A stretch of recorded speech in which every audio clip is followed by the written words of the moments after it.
Kim Phillips is a district chief in the Houston Fire Department. She spent 21 years fighting fires and tells us that working in a man's world was easy compared to her battle with breast cancer. She talks about having poltergeist breast and other things that went crazy after her diagnosis. What she created to get her through treatment is a ritual anyone could use.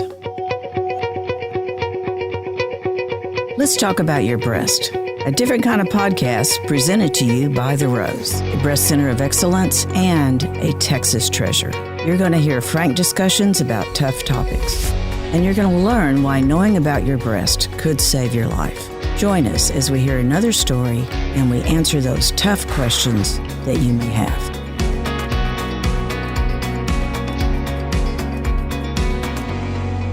I am Kim Phillips. I am a district chief in the Houston Fire Department. I've been with the department for 21 and a half years. I've enjoyed every day of it. So what's it like being a female firefighter? Well, I've never been a guy firefighter, so I can only answer from my perspective. It's amazing being a firefighter. It's an honor. It really is. It's hard work. I don't think everyone can be a firefighter. I think only a few can, but those that can, they can be anybody. So Kim, there's not a lot of women that would choose this as a profession. So like you said, not everybody could do this. Physically, everybody could not do this. It is hard work. Oh, it is. That's true. Yeah, especially in the beginning, right? The physical regimen is hard. And sometimes it's not just the physical labor, it's mental labor too, right? You see people at their worst. And to me, that's part of the honor, right? You've been invited. I mean, it's not an engraved invitation into their lives to come in and help them at a time when they didn't expect to have to invite you. Maybe someone is dying or they're dead or it was a car wreck at the worst possible time. I mean, I don't know who plans a car wreck, but that's when you get to come see them and you do your best to make sure that you can mitigate that the best you can for them. We've delivered babies. That's always fun. I've had a baby. I don't remember being fun at that time, but for me, delivering a baby is always fun. We've, held people when they died too. Mm-hmm. Fighting fire. We never want anybody's things to catch on fire because that's the worst possible thing. But, we're always glad to do what we can to help them to get on the road back to being better. So we're always the first ones there and we're the last ones to leave to make sure that they're the best they can be. You also are a breast cancer survivor. Mm-hmm. Talk to us about your journey and how it impacted the work that you do. In the fire department, we have our shift schedule is 24 hours. It's real important to just go over that real quick. We work 24 hours at a time. We show up to work 6 a.m, 6:30, and we fight about breakfast. We fight about it, but we have the same thing every time.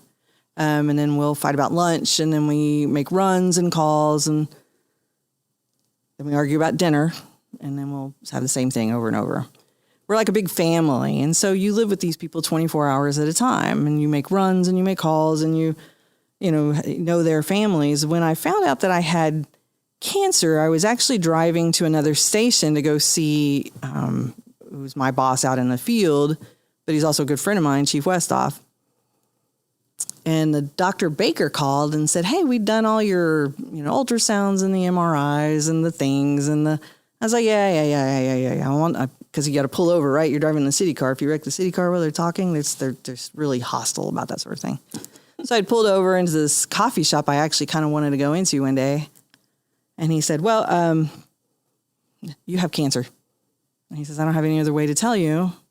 So, hey, why don't you come see me soon and we'll get started." I was like, well, okay. This nurse called me right away. We made up an appointment in my head. So I drove over to see Chief Westhoff and I was like, "Hey, I didn't do those reports you wanted, so I know you're going to be mad." And then I thought, I've got an out, but I have cancer, so maybe I can get out of doing these reports. Kim. I finished the reports.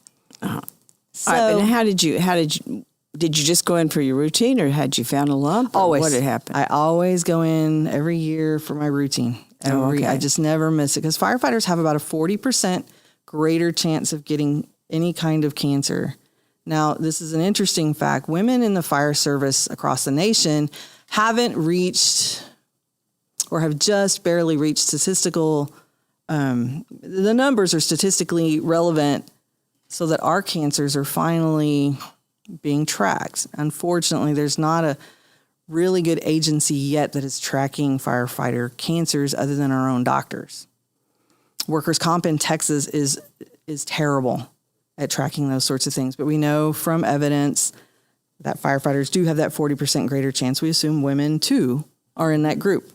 However, we have just fell across the line like 3 years ago to be included in those studies. So they assume they're still skating on the breast cancer part. So, but we assume it's because I've been a firefighter for 21 years. I've always been in the field. So, But how do they relate that? That's odd to me. That your job, what you do, could not cause it maybe, but cause it to grow. well, they do say that it's just a teratogenic effect because of the perfluorocarbons that come from things that are burning. Your cars are made out of plastic and, foam, and houses nowadays are made out of like Legos, just, everything's plastic. And all the chemicals we don't even know about. And Houston is the petrochemical capital of the world. I mean, we go to warehouse fires, and goodness knows there's no zoning in Houston. Who knows what's on fire? Right. Now they're saying, this was my favorite this year, which just made me lay my head down on my desk and just go, are you kidding me? Our bunker gear, they say, has the bunker gear, the snowman outfit that we wear to go fight fire has potentially has carcinogens in it. Oh. And so when things get hot, of course, your groin, your neck, underarms, and firefighters, become much more permeable. And then we are the worst at after a fire, coming out and like sticking our fingers in our noses, eating a snack with these filthy fingers. I just like, oh my God, y'all keep your fingers out of your ears and eyes and mouths. So it's just like toddlers. So you came in for your annual, and then they found something. They brought you back, right, and did your biopsy. You weren't worried during all that time. You weren't concerned that it was something. Let me tell you where I got concerned. I got concerned because I'm a paramedic, right? For 20 minutes, I care very deeply. Your best chance of survival in Houston is with a Houston paramedic if something happens. Because for about 20, 30 minutes, we're the top of the line. We have the highest save rate in the nation. And after 20 minutes, if you haven't died or we haven't gotten you to the hospital, we're starting to get a little, hey, we got to unload you on some nurses because we're at our limit. Everyone was super nice to me. So the nurses were nice. The ultrasound tech was nice. The doctor that came in eventually did the biopsy were super nice. They couldn't have been nicer. And I thought, something's wrong. Oh my gosh. So normally it'd be routine, right? In and out, in and out. Everybody was super nice. I thought, oh, something's really wrong. Oh God, they're being nice. And so, and there was. Wow. So your intuition just went, it's on. Something's going on. Yeah. Oh my gosh. Yeah, and so I felt weird. So when the Dr. Baker called and I went and told Chief Westhoff, and they said, we need to get you in for surgery like next week. Let's just do this next week. Because all the lymph nodes we tested were positive. Everything was positive. Everything we tested was positive. And we can't find the borders. And they said, well, I said, I can't leave work now. I got so many things to do. I got paramedics to move around. I got things I got to do. And Chief Westhoff was like, firefighters will be fine. I waited a month. In a month, it went from stage 2 to stage 3. And that was my fault. So I always tell people, just go. It'll be fine. Everything can wait. So, but believe me, I hate that idea that it's your fault. No, I get it that you want to encourage women to go out and get it done. But we tend to want to take care of everything else, get it all in place, and do it on our time. So that's not unusual. All right, you're in surgery. Now, you had such an unusual recovery or Is that a good word? I mean, We're still recovering. Pardon me. yes, Yep. let's talk about it. Well, I was super lucky. My friends and family all came over. Was it not the night before, maybe the night before? We had so much fun. We had a big barbecue, and I think my lawn guy and his wife came over. That was always, we're friends with everybody's friends at my house. We had a ton of people. We called it a boob voyage. So my sister was like, everybody can come touch them. And I'm like, no, they cannot. So, and what? touched them. Say that again. It was a boob voyage. So, like everybody else gets to go on a cruise. No, I got to just, adios, muchachas. So, so we had a boob voyage party, which was a ton of fun. We drank a bunch and we had, and then the next day, I guess we just recovered, rolled the drunk bodies out of the yard and went to the hospital and chopped them all off. And so it was really funny. And then you just spend the rest of the time recovering, right? It was really sort of the first time I'd ever been off of my feet like that. It was sort of odd. And then we had the drains. The drains were spectacular. If someone hasn't had the drains, you're going to... My cats love the drains because they would fall out of your pocket. They look like these grenades attached to these tubes. And I wore things with pockets, and I sewed pockets into things so you could put your drains in, because nothing's more disgusting than, talking to somebody and they're staring at your hip and they got this little blood pus. You're just like, so that's another friend we can write off. And my cats love to play with them at nighttime. Oh, no. Just bat them. Oh. Right. So... it was an adventure. Everything was an adventure. Kim, I know I need you to be serious for a minute, because your recovery was not, and one of the reasons why I want you to talk about it is because people think that if they have something that just doesn't work like clockwork, or it didn't heal or whatever, that it's something unusual wrong with them. For you had more than your share of that kind of stuff. And I mean, that's why I appreciate this pod. I wish I'd known about this beforehand, because I kept thinking, does this happen to everybody? And there's like they were told not to tell anybody. Yeah. So I got lucky. Again, the Houston Fire Department has been we try and take care of firefighters with cancer, because we know it happens. We know the workers' comp system isn't taking care of us. So I'm so grateful that the chiefs I work for, they moved me to a desk job. So I got to work Monday through Friday on a light duty job. And the girls I work with they were so funny. When I thought I'd have a problem, I'd just open up my shirt, because one of them was a paramedic too. And I said, does this look weird to you? And she's like, your whole front looks weird. Which part looks weird? And, I'm like, does this look infected? And then one time, she's like, because they put the implants in, right? Because it was going to have reconstruction. And she's like, well, I mean, other than the normal lunar landscape, and because they got those Dumbo ears on the side and everybody says that's normal. I'm like, well, we need some pictures, like a little, board book where, this is normal looking. And there was an infection. In one of the implants, and the doctor said, go right now to the hospital. Just go. We'll meet you there. I was still in my uniform. I went into the hospital, and it was weird. I didn't know how to get to the hospital except through the emergency. So I was just all waving, hi, it's just me. Nobody's in trouble. I'm just checking myself in. And there was an infection. Sure enough, went in, they took the implants out. They put this thing in, this little mat that has like antibiotics in it, and they shoved that in there. But anyways, the night before, when I was laying in the hospital bed, I was wandering around the hospital because I was bored, right? There's nobody to talk to. And I come back, and the nurse is like, where have you been? And I was like, everywhere. I've been all over this whole hospital. Did you know they have these little robots? And she's like, you have COVID. I'm all, again? Oh, no. And so I only say that because when they took the implant out, there was no infection, no fungal infection, no bacterial infection. They think I had COVID. What? Mm-hmm. Can you say on the air? Yeah, you can. Okay, perfect. I don't, but you All can. right, thank you. So the only thing they can think of is I get COVID at the drop. I've been vaccinated. Get your vaccines. The minute your doctor tells you, get your vaccines. They think that I had just enough antibodies to go, something's not right. And so it attacked my left boob. Oh, my gosh. Fake boob. My foob. Your foob. Foob. Fake boob. And so they took them out. And that was the first. Then I was in drains again. And so my mom took up the habit of naming all my drains. So each time I had 2, they were in for like 6 weeks. And they're horrible.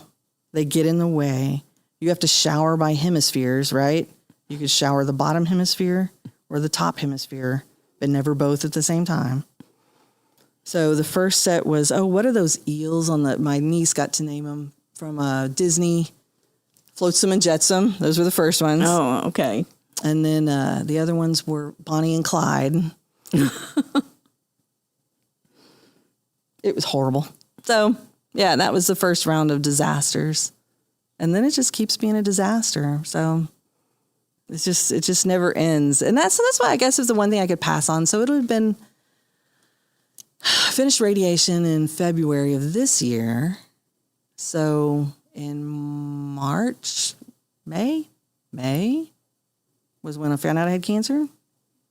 Yeah, so they got on the ball. Kelsey Siebel, they were on the jump. They were great.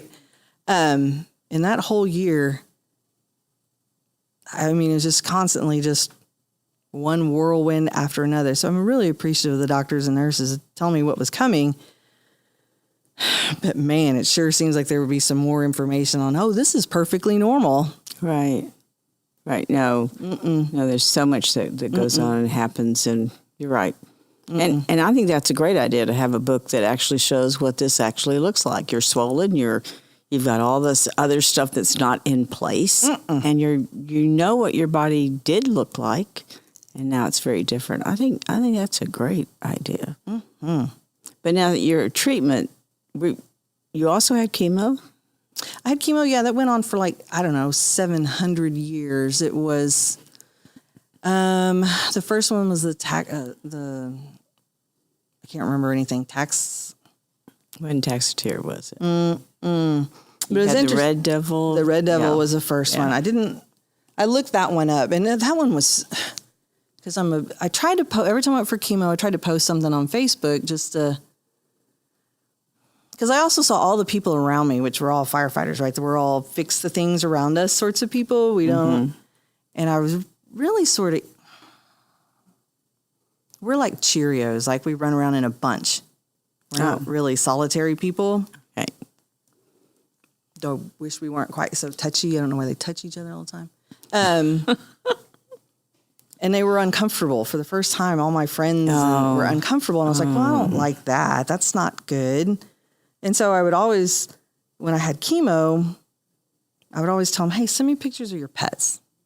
Send me pictures, you show me, that make me feel better. And so it was all of a sudden, everybody was sending me pictures of their pets. And one person went and found their neighbor's pets and took pictures of them. And I'm like, you're going to be arrested, pet stalker. And then all of a sudden, everybody could talk. And it was really nice. And that was the opening. But what I found out about the Red Devil stuff, which as a scientist myself, which was interesting to me, was apparently the scientists, when they're trying to find out something that would attach to the cancer cell to stop it from replicating, they tested 17,000 different organic and non-organic things. I'm trying to picture who this guy or girl was that wandered out into the forest, found this one tree. It's a redwood tree. And I have the name. It's on my Facebook feed. And said, it's apparently really toxic to lick. I'm all, did you lick the tree? And then decided, let's give this to cancer patients. That'll help them.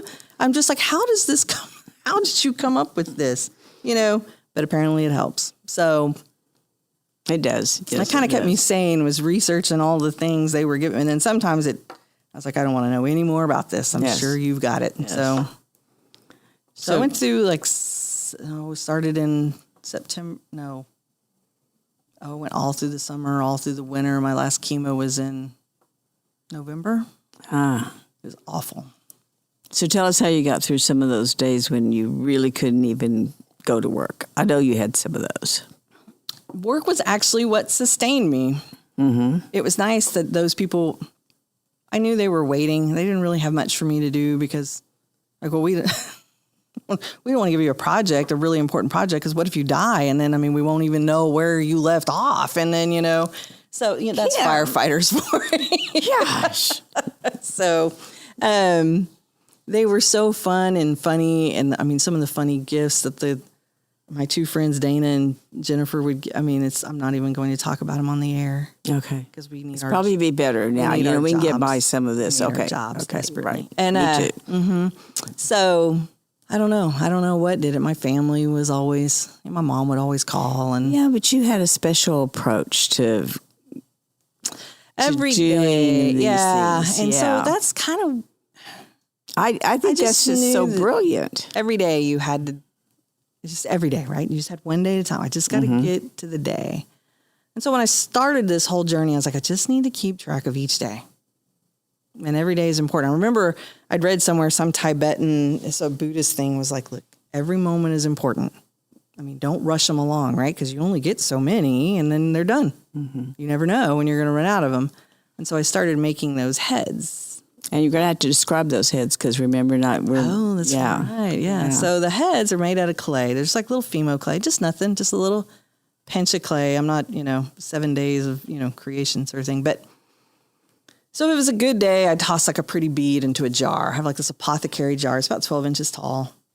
And I take all the bracelets they give you, when you go into the hospital or get chemo, what it was. Okay, this is chemo treatment number 12, 900 to go. And if it was a bad day, then it'd get like an ugly head. It's like red or, a horrible, every day of radiation got a green head. Radiation green head. The bad days, like when you just didn't feel good or you felt like you were just like, okay, this should be the last day, shouldn't it? Got the ugly ones. But then the days where it's like, okay, I don't feel good, but I'm going to put a shoe on and most of my pants, and then I'm going to go to work. Just got just like a normal plain old blue or white head and just wandered on. And so at the end, I look at it and I have this jar and it's full of heads and beads. And I always kind of thought I'd string them up, maybe, on a necklace and go, look, this was it. This was the whole journey right here. And did you do something weird with your bracelets? With my bracelets? Oh, I cut them and I put them in the jar and I'm going to wind them up. They were part of they're in there. I'm going to wind them Yeah. up into a bead and put them on there too. Oh, okay. That's what I remember. So then you can see every one is the time I was in the hospital or, chemo or radiation, or I had to say my birthday one more time. Oh, right. Yeah. Right. Well, that's important. They've got to make sure you True. are you. Yes, you True, know true. that. You know how that goes. Yes. So this treatment, though, isn't over because you're still battling one more thing. Still doing it. Yeah. So that's the other thing is I was kind of on the fence about reconstruction, right? Because my supermodel career is just about over. I mean, I could, I guess, get back in it, but remind me to talk about knitted knockers. Oh, well, I want you to also talk about the way your breasts, how they no longer were yours. It was like they were paranormal. Oh, yeah. Yeah. Oh, that's the only thing I can figure out what's happening now is,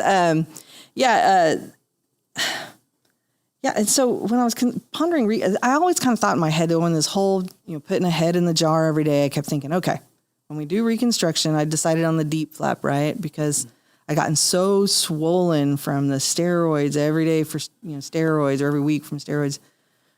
I thought I'm going to do the deep flap surgery, get back in shape. And then that's what we're going to do. And I went to the plastic surgeon. He's like, you're still too swollen. I was like, okay.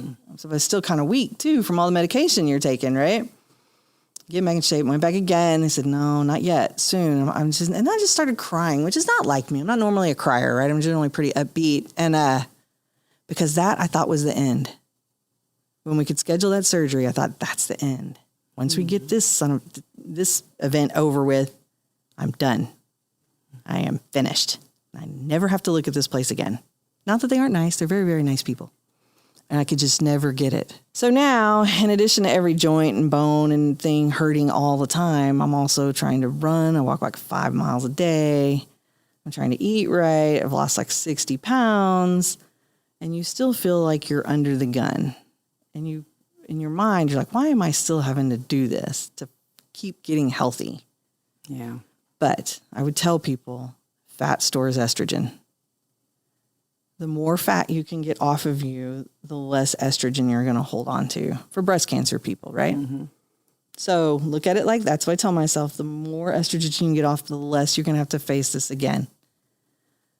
You know, every time you have to go do a PET scan, it's the less chance that you're going to have to, you know, lay there and go, are they going to find something again? Mm-hmm. So I tell myself, that's fine. You're doing it not just to look better. I mean, who wouldn't want to look like this? But so you can be healthier too. Yeah, but and now I'm back into the drain situation, right? Because I have this perennial seroma infection. I got to go in and have another drain put in. But at least it's just one. So on the bright side, but I'm having the doctor write a note that I can wear civilian clothes to work. So I don't have to wear a uniform. Oh, he says, no, smart. You could probably wear them all. No, I can't. Oh, right. I want to wear a comfortable sweatshirt. See, that's important, taking control of what you can, right? So, so I was laying there a couple months ago. I was like, near as I can tell, these are just poltergeist. That's it. That's the only thing that comes to mind. So I'm at work the other day, and we have a really religious lady. She's very sweet. And then I have all my friends who are not very sweet. And I said, one of my friends was like, that's it. We have to go to the bruja. That's the only thing that's going to fix this. We have to go to the witch doctor. And I was like, well, okay, but my deductible, I mean, I don't know. Is there a deductible? Do we have to do a deductible again? So you get to a point where you're like, that's fine. She's like, well, maybe put sage in your bra. And I was like, I don't want to do that. Like but duck. Kim, these people are keeping you really going. True. I mean, you'd love to have those kind of friends. Yeah, once you really get to the point where they can make fun of you, mm-hmm. that's sort of the point where you're like, okay, we're good now. Mm-hmm. When they were being delicate and sensitive, you always kind of felt like maybe I am dying.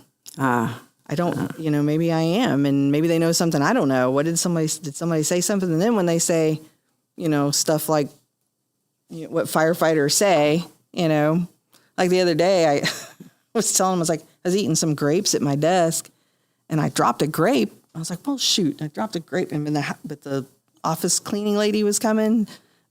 She's a breast cancer survivor too. She and I were talking, and we had a nice long conversation. So I was like, oh, I don't want Sylvia to have to pick up, grape or anything. So I'm looking, like, well, where'd that grape go? I'm all wandering around looking for a grape. Oh, well, shoot. I was like, well, all right. So finished my work and went to the bathroom, and there was a grape fell out of my shirt, my uniform shirt, button-down shirt. And I was all, if I'd had boobs, they would have just bounced off my boobs onto my desk. But no, now shit just goes straight to the ground. So, yeah. So, and Dana, my office was all, no, because Kim's just not going to drop stuff on the floor. So. Mm-hmm. So, Kim, what other advice do you have for people trying to get through this time? I mean, I don't think everybody can quite embrace all of the ways that you've learned to do this. I know I'm lucky because I have generally always had a positive outlook. I try and make the best of every situation. I think being sometimes a woman firefighter has helped, right? Because sometimes you do have to look at a situation and go, perhaps they are being mean to me because I'm a girl or I'm a paramedic, or I can make the best of this situation and just, maybe it's just a one-off. And after a while, you just learn to go, okay, it's fine. This is the way it was. Mm-hmm. You learn to let stuff roll off of you. But you've also seen a lot of things that give you a different perspective. And I do see that. And then every day, and I remember one time I had to go in for an infusion or a transfusion, I'm sorry. And for a minute, I was waiting out in the waiting room, and I saw these little kids, and they were cancer people too. And so we were sharing heads, look, I don't have any hair either, and one little girl had pretty little earrings. That's all she wanted was little earrings. And so her mom had her ears pierced. And so they were wandering around, and see, here's where I cry. And so they were wandering around and they were having a good time, right? Because they get to ride in little fire trucks, but their moms and dads' faces were so sad. I was like, well, I would do this 1,000 times again, exactly like this, or worse, if we could just find a way for kids not to have cancer. Mm-hmm. So, yeah, you do. You see all kinds of things that are just like, okay, at least I didn't have to do that. Right. Or nobody died. Or, hey, I am going to get better so that I can keep helping other people. And that makes it sort of worth it. So, just that's it. And there's always something to live for, right? Maybe you got family, or maybe you have an idiot cat like mine who wouldn't survive if I wasn't there to point her in the right direction. So that's it. Hey, maybe there's a possibility of a date out there, or your Temu orders coming in. Every day has something. Every day. Every day has something to look forward to. And that's it. Just take it a day at a time. That's all we can do. Chop off a few heads if you have to. Every day I look for heads to chop off. Yes. Every day. So that's it. That's the only way I made it. Just a day at a time. Kim, we love having you on this podcast, and you brighten our day. And I cannot tell you how many times I have thought about some of your ways of dealing with this kind of hard stuff. And it is hard. Well, lots of people get through it, and lots more will get through it, and we're going to make progress. I am confident of it. If we can put people on Mars, we can certainly. Have we put people on Mars yet? I think we could do it if we tried a little harder. Yeah, I have a probably. list of people I would like to put on Mars. Before we put people on Mars, Kim, what can we do in the immediate future right now? What can we do? Well, actually, my best friend, Karen DuPont, she's the one who put me in contact with you. You know her. She's funny. Oh my God, she's so funny. She and I have been quilters for a long time. I got us started on this as firefighters are overrun with T-shirts. Just overrun with T-shirts. And we started making T-shirts for firefighters, for us, really, for our station beds. Remember I told you Making quilts, yeah. Making quilts, out right? of the T-shirts, right? Right. Okay. And because we sleep at the fire station, right? Everybody has a bed, or the couch if you snore. And so we try and donate 3 a year to a charity. And now we had a firefighter that was burned in a fire. So we raised a bunch of money for him. We've sold one went for a bunch of money for firefighter scholarships for colleges, their kids. But lately we've been doing ones for cancer. We did one this weekend for the firefighter Rotary House. Our union's trying to raise money to build a house. Right now we have 9 apartments we rent for firefighters and their families who need long-term treatment in the medical center. Mm-hmm. Usually cancer is what gets us most of the time, or their families. And we made a gorgeous quilt, and we sold it for charity this weekend, raised some more money for the firefighter house. So we're pretty excited about that. Karen did the lion's share work on that one. I just gathered the T-shirts up and cut them out and said, Karen, help me, please, help. So fight a fire one day, the next day you're doing a quilt. Man, you got to keep moving around here. Yeah. Yeah, you got to do something in 610 traffic. Oh. Yeah, might as well quilt. Might as well quilt. Might as well quilt. So, all right. Okay. True. Kim, you've been a delight. We love you. having you here. And one of the things Kim has said is she's willing to talk to anyone that might need to know what it's like, and probably you'll get a lot more from it than you expect. All the time. Anytime. Day or night. Anytime. That's right. Thank you again so very much. Anytime. So that wraps it up for today. And don't forget, we're doing an episode every single day. You're going to get your daily dose of Let's Talk About Your Breasts during the month of October. October is the month of pink, and for The Rose, a breast center of excellence, that means we'll be airing podcasts every day in October to celebrate Breast Cancer Awareness Month. We'll be sharing everything from men who have had breast cancer to what happens when you are pregnant and diagnosed with cancer. Be sure to share with family and friends because there's a little something for everyone. To find out ways to help The Rose, visit our website at therose.org. And remember, self-care is not selfish, it's essential.